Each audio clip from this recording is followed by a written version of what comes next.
Hello students, তো কালকে অর্থাৎ আগামীকাল 7ই মে সেন্ট্রাল থেকে অর্থাৎ আমাদের কেন্দ্রীয় সরকার থেকে ঘোষণা করা হয়েছে যে আমাদের যেহেতু একটা যুদ্ধকালীন পরিস্থিতির মুখোমুখি আমরা হয়তো হতে চলেছি, আমি শিওর করে তো বলতে পারি না, তবে হয়তো হতে চলেছি, তার জন্য একটা মক ড্রিল আমাদের কালকে অ্যারেঞ্জ করা হচ্ছে, যেটাতে কিনা আমরা সতর্ক থাকতে পারি কোনো রকম কোনো ভুয়ো খবর আমরা যেন না ছড়াই।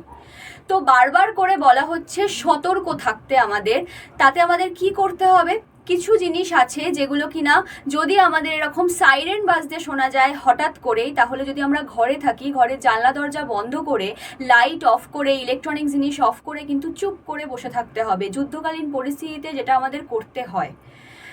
যদি কোনো অফিসে থাকি আমরা, কোনো কারখানা কোনো কিছুতে, তাহলে আমাদের ক্যামোফ্লেজের ব্যবস্থাগুলো সমস্ত কিছু দেখে রাখতে হবে যাতে আমরা সেখান থেকে এসকেপ করতে পারি। যদি বাইরে থাকি কোথাও, সেখানে কিন্তু আমরা কি করতে হবে না, কোনো নিরাপদ আশ্রয়ে টুক করে ঢুকে যেতে হবে।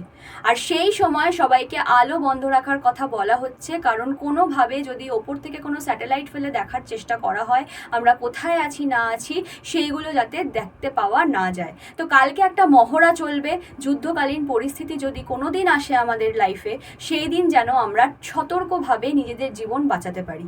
তো অবশ্যই কালকের এই কথাগুলো মেনে চলো। বিভিন্ন রকম নোটিফিকেশন তোমরা দেখতে পাবে, সেই জিনিসগুলো মেনে চলো। কোনো ভয়ের কারণ নেই, সতর্ক থাকো, নিজে সবাইকে সতর্ক করো।